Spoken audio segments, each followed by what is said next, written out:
자, 오늘 이 아침은 예수님께서 주신 최고의 선물 교회라는 제목으로 말씀을 전합니다. 하나님께서 이 땅을 살아가는 우리들에게 두 가지의 공동체를 주었습니다. 하나는 가정이고 하나는 교회입니다. 가정 공동체는 유한합니다. 생명을 가지고 있는 동안에는 가정 공동체가 이어지겠지만 우리 생명이 끝나는 순간 가정 공동체는 안타깝게도 깨어지게 됩니다. 그러나 이 교회 공동체는 이 땅에서 천국까지 영원히 이어집니다. 우리가 지역교회, 동서남북교회에서 신앙생활하다가 우리의 생명이 다하는 그날 우리는 저 천상의 교회로 옮겨져서 교회 생활을 하게 됩니다. 참 교회가 그러므로 참 소중한 공동체고 우리 주님이 주신 가장 최고의 선물이 교회라고 말할 수 있습니다. 우리 모두는 하나님을 아버지라고 부르고 믿습니다. 교회는 어머니의 품과 같습니다. 교회를 통해서 구원받습니다. 교회 밖에는 구원이 없습니다. 성도들이 교회에 모여서 하나님을 예배합니다. 또한 신령한 교제를 나누고 교회를 통해서 참된 위로와 평안을 누리게 됩니다. 교회에서 영적 방향을 제시받습니다. 아울러 교회는 세상의 빛이 되고 세상의 소금이 됩니다. 우리 주 예수님께서 우리에게 교회를 주시기 위해서 십자가에서 피를 흘려 주셨습니다. 그리고 주님은 교회를 세우기 위해서 성령님을 부어주셨고 교회를 세우기 위해서 성령님을 통하여 우리에게 은사를 주셨습니다. 아울러 오늘 11절의 말씀처럼 사도로, 선지자로, 복음 전하는 자로, 목사와 교사로, 현대에서는 또한 장로로, 집사로 여러 직분들을 주신 이유가 뭐냐면 주님의 교회를 세우기 위함입니다. 교회가 세상의 유일한 소망의 공동체이기 때문에 그렇습니다. 하나님은 교회를 아끼고 교회를 돌보고 교회를 사랑하는 사람들에게 한량없는 은혜를 베풀어 주십니다. 그렇다고 한다면 우리 교회 동서남북교회를 더 아름답게, 더 건강하게, 더 은혜롭게 세워가야 됩니다. 어떻게 세워갈 수 있을까요? 그 전에 우리가 생각해 볼 게 있습니다. 그때는 맞았지만 지금은 틀린 것은 아니지만은 지금은 생각해 볼 것이 많습니다. 한국교회가 선교사들을 통해서 세워질 당시에는 구한말 시대입니다. 나라의 국운이 기울 때고 그리고 나중에는 나라를 빼앗기게 됩니다.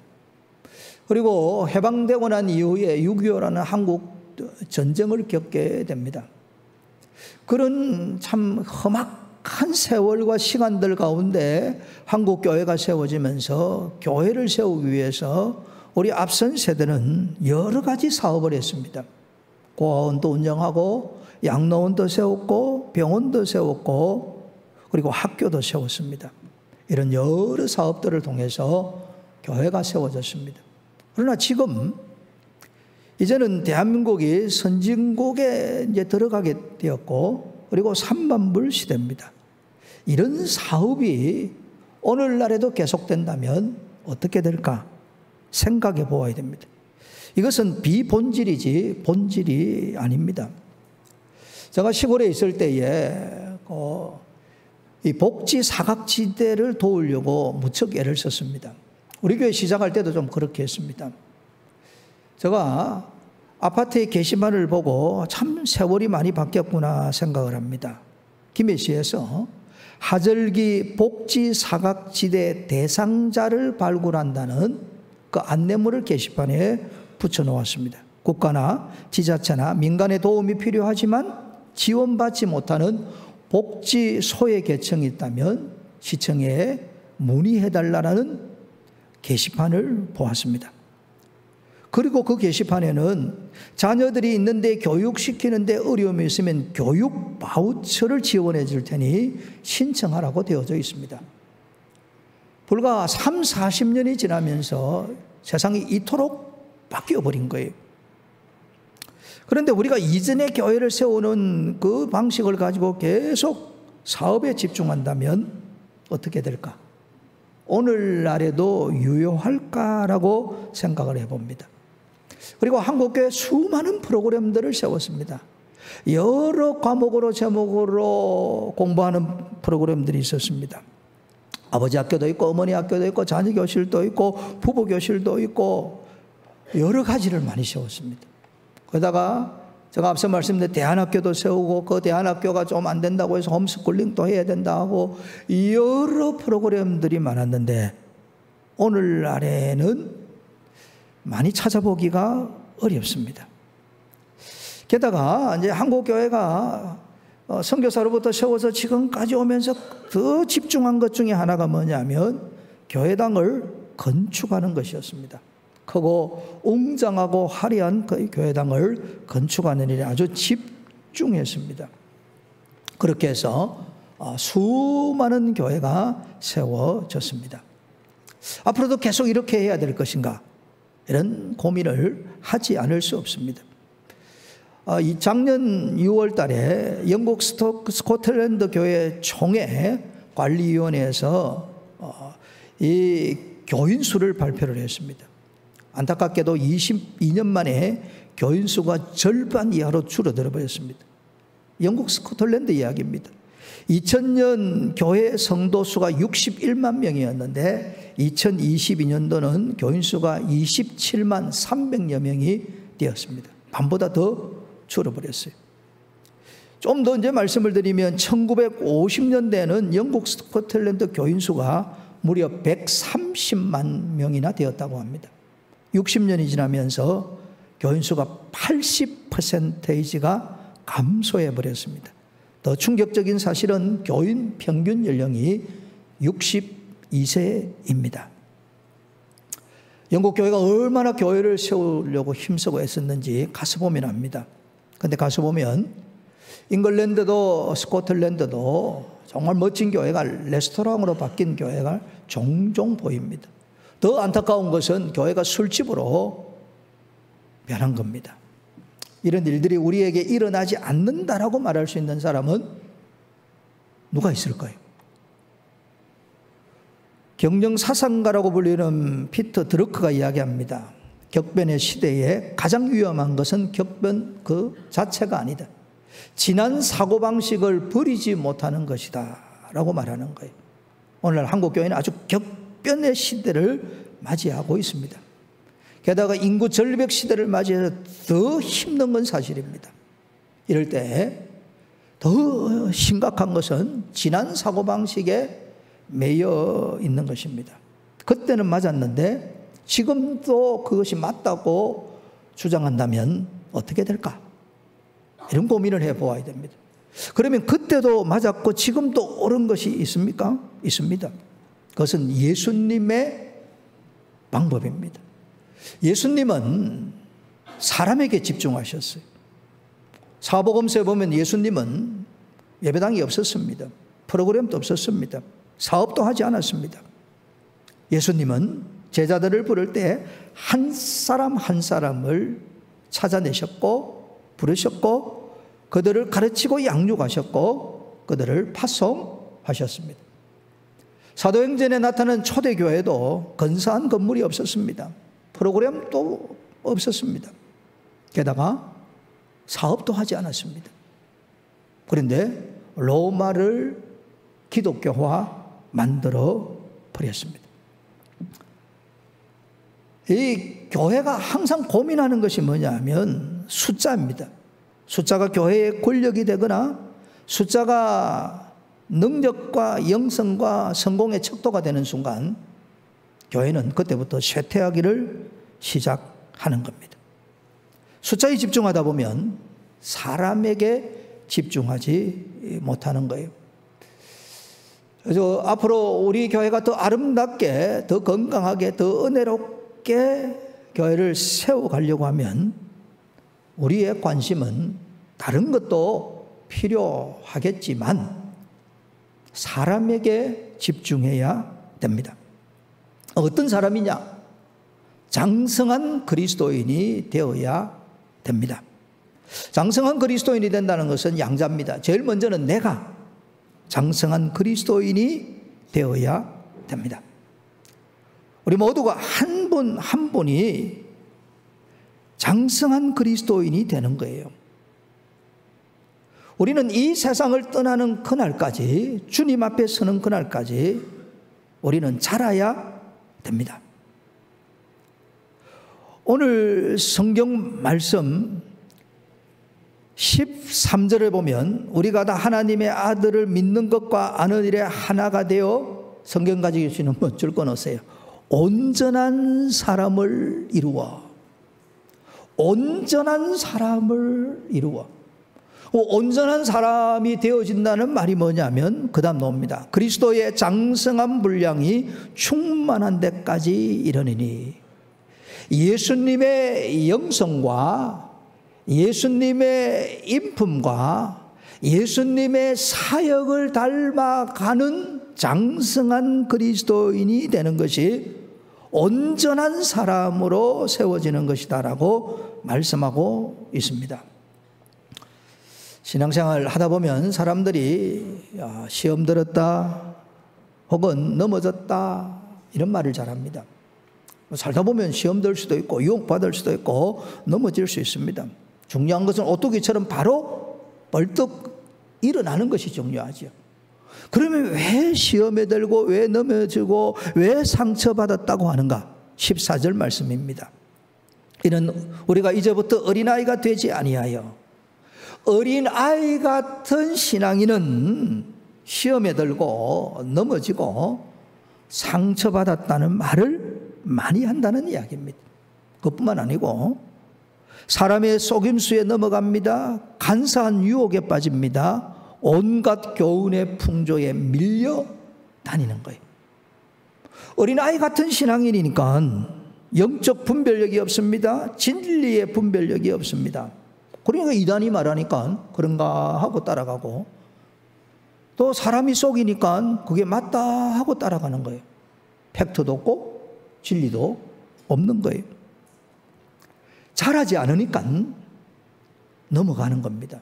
잘하지 않으니까 시험에 자주 빠지는 거예요. 그래서 14절 하반절 말씀, 요동하지 않게 하려 함이라.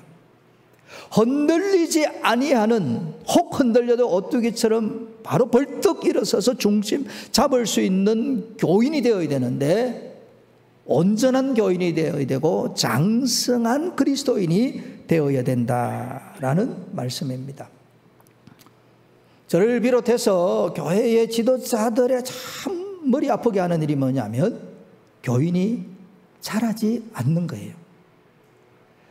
교회를 3년을 다니고 5년을 다니고 10년을 다니고 20년을 다니고 모태신앙이 되어도 자라지 않을 때, 늘 어린아이처럼 머물러 있을 때, 신앙의 목표가 예수님의 영성과 예수님의 인품과 예수님의 사역을 닮아가는 것이 아니고 자기의 부족과 연약에 집중하게 되면 어린아이 같은 신앙인이 되고 자주 흔들리게 됩니다. 자라야 됩니다. 자라는 것을 항상 목표로 삼아야 됩니다. 15절 말씀입니다. 오직 사랑 안에서 참된 것을 하여 범사에 그에게까지 자랄지라.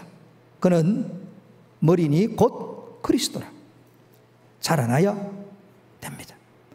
베드로후서 3장 18절입니다. 오직 우리 주 곧 구주 예수 그리스도의 은혜와 그를 아는 지식에서 자라가라. 성장해 가라. 점점 자라가세요 라는 이야기입니다. 우리 한번 자기를 돌이켜 봅시다. 작년 이맘때하고 지금 이맘때 1년 지나서 내가 얼마나 자랐는가.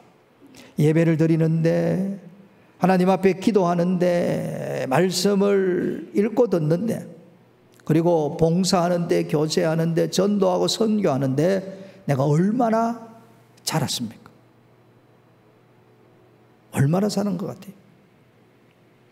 나이가 들면 그 사람은 연약해질 수밖에 없지만 속 사람은 더 자라가야 됩니다. 자라지 못하면 어린아이 같은 신앙이고, 어린아이들은 항상 자기 중심이고 어린아이들은 부모나 다른 형제 자매들에게 관심이 없습니다. 오직 나만을 돌아보라, 이렇게 해요. 그리고 어린아이가 만약에 자라지 않는다면 부모의 가슴이 얼마나 못을 받겠습니까?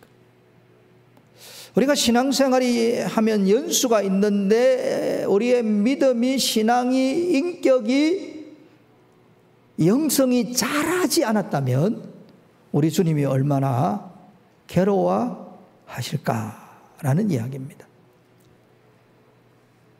우리가 인격적으로도 자라가야 됩니다. 지정의가 자라야 되고 삶의 은행과 성품이 성숙해져야 됩니다. 그리고 영역에 있어서도 가정에서, 교회에서, 직장에서, 사업장에서, 사회에서 이 전 생활 영역에서도 자라가고 장성한 그리스도인으로 세워져야 됩니다. 그래야 교회가 아름답게 세워집니다. 사람들에게 여러분 물어보시면 어떤 교회 가고 싶나 물으면 좋은 교회 가고 싶다 그래요. 그럼 좋은 교회가 어떤 교회냐 물으면 좋은 사람이 있는 교회다 그래요. 그 좋은 사람이 누굽니까? 우리 신앙인의 관점에서는 온전한 사람이요, 그리스도의 장성한 분량까지 장성한 그리스도인이 있는 교회가 좋은 교회입니다. 그런 사람들이 모인 교회가 좋은 교회입니다. 이 오이코스 전도하게 보면 전도하려고 하면 제일 먼저 내가 변해야 된다 그래요. 그래서 거기 보면 이 사자성어는 아닌데 이런 문장을 만들어야 했어요. 미인 대칭. 미인은 좌우가 대칭이 된다 이 말이에요. 잘 아시는 내용입니다. 사람들을 만날 때 사랑으로 섬기는 마음으로 미소를 짓는 거예요. 그리고 다정하게 따뜻하게 인사하는 거예요. 단순하지 않습니까? 그리고 정답게 사람과 대화하는 거예요. 말을 주고 말을 받고 온화하고 부드럽고 좋은 말로 대화하는 거예요. 그리고 사람을 귀하게 여기고 그 사람의 장점을 찾아서 칭찬해 주는 것. 이 네 가지를 미인대칭 이렇게 표현합니다. 이렇게 미인대칭의 삶을 살아가면 상대방의 마음의 문이 열립니다. 그러면 마음의 문이 열리니까 전도의 문이 열려지는 겁니다. 교회를 가장 아름답게 세워가려고 하면 우리 한 사람 한 사람이 장성한 그리스도인으로 자라가야 됩니다. 그리고 아울러 내가 다른 사람을 장성한 그리스도인으로 세워주어야 됩니다. 12절 말씀입니다. 이는 성도를 온전하게 하여, 그 다음 말씀에 보면 봉사의 일을 하게 하며, 주님이 교회를 세우시고 직분자들을 통하여 하시고자 하는 일이 뭐냐면 성도들을 온전하게 만드는 거예요. 그러면 성도가 온전해져서 해야 될 일이 뭐냐면 다른 성도들을 봉사하는 거예요. 다른 성도들을 섬기는 겁니다. 그렇게 하면 12절 하반절에도 그리스도의 몸을 세우려 하십니다. 그리스도의 몸이 주님의 교회입니다. 그러니까 내가 온전하게 되어서 다른 성도들을 섬겨 봉사합니다. 그러면 주님의 몸된 교회가 아름답게 세워지는 거예요. 교회는 물론 각 개인의 다양성을 인정해야 됩니다. 그러나 교회는 유기체고 공동체이기 때문에 서로에게 연결되어져 있기 때문에 서로를 세워주어야 됩니다. 16절 말씀입니다. 그에게서 온몸이 각 마디를 통하여, 우리 주님에게서 온몸이라는 말은 교회를 이야기하고 성도들을 이야기합니다. 마치 온몸이 유기체로 하나가 되어서 서로 이 지체들이 돕는 것처럼 도움을 받음으로 연결되고 이렇게 되어 있는 거예요. 오늘 우리 한 사람 한 사람이 다른 성도들과 연결되어져 있는 겁니다. 어떻게 하려고? 도움을 주기 위하여. 또 다르게 표현하면 도움을 받기 위하여. 장성한 그리스도인이 되면 오늘 14절 말씀처럼 세상의 풍조에 흔들리지 않습니다. 진리 말씀을 따라서 살아갑니다. 확고한 성경 진리를 마음에 딱 가지고 삽니다. 아울러 장성한 그리스도인이 되면 요동하지 않으니까 시련이 와도 환난이 와도 고난이 와도 잘 견디어 냅니다. 그리고 다시 말씀드립니다. 공동체 안에서 리더십을 발휘해서 다른 사람을 세워줍니다. 성경은 이걸 다르게 표현하지요. 말세가 가까워졌으니 사랑과 선행을 격려하라 라고 말씀하고 있는 겁니다. 오늘날 현대인들이 살면서 급변한 이 사회 변화, 그리고 사회적 압박, 가족 구조의 변화, 무엇보다 이 스트레스의 증가로 말미암아 마음의 병, 육체의 병, 정신의 병이 많습니다. 공황장애를 앓는 이도 많고 우울증을 앓는 이도 많습니다. 그런데 내 몸과 마음이 힘들고 어려울 때에 빨리 극복하고 회복되는 비결이 뭐냐면 다른 일을 도와주는 거예요. 참 이 묘한 말씀이에요. 내가 지금 힘들고 내가 어렵고 내가 답답한데 어떻게 남을 도와주냐라고 말할 수 있습니다. 그 사람은 어린아이와 같은 신앙인이에요. 내 육체가 힘들고 마음이 힘들고 정신이 힘들고 삶이 힘들어도 살아있으면 다른 사람을 도와줄 수 있습니다. 도와주면 그때부터 달라지는 거예요. 자, 봉사를 합니다. 섬깁니다. 그러면 어떻게 되냐면 자기 존중감이 높아져요. 자기 존중감. 나도 다른 사람을 도와줄 수 있구나라는 긍정적인 자기 이미지가 형성이 돼요. 그리고 자기의 능력과 가치를 존중하게 되니까 얼마나 이득입니까? 그리고 남을 도와주면 확실히 내 스트레스가 줄어듭니다. 왜? 보람을 느끼니까, 기쁨을 느끼니까. 그리고 더 많은 신체 활동을 하니까 건강하게 되는 거예요. 그리고 내가 다른 사람을 도와주면서 그와 내가 연결이 되니까, 네트워킹이 되니까 공동체성이 확장이 되는 거예요. 공동체성이 확장이 되면 뭐가 됩니까? 외로움이 줄어들어요. 우울증이 줄어듭니다. 사회적 불안 증후군이 줄어들게 되어서 있는 거예요.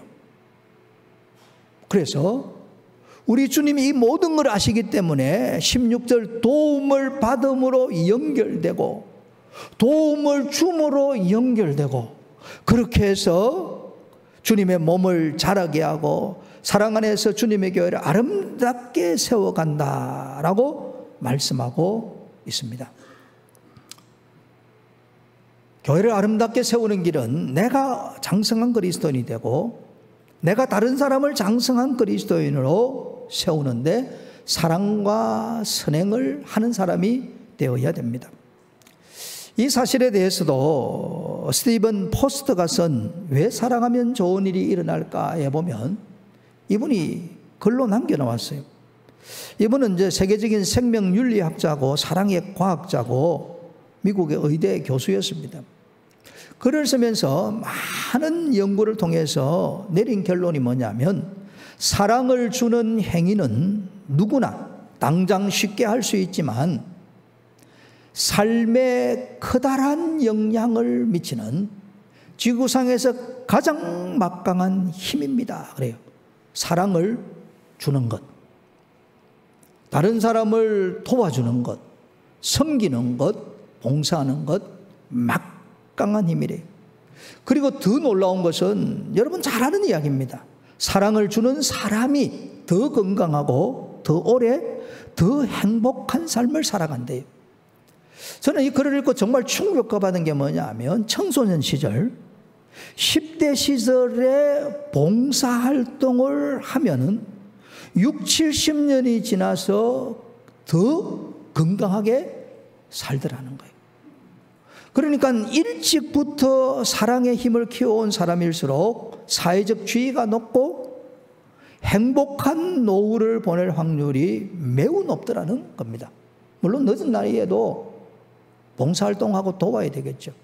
그러니까 지금 10대 중고등학교 그리고 청년들 시절에 섬기고 봉사하고 돕는 것은 나중에 보니까 그들이 노년이 되었을 때 더 건강하게 더 행복하게 살아가더래요.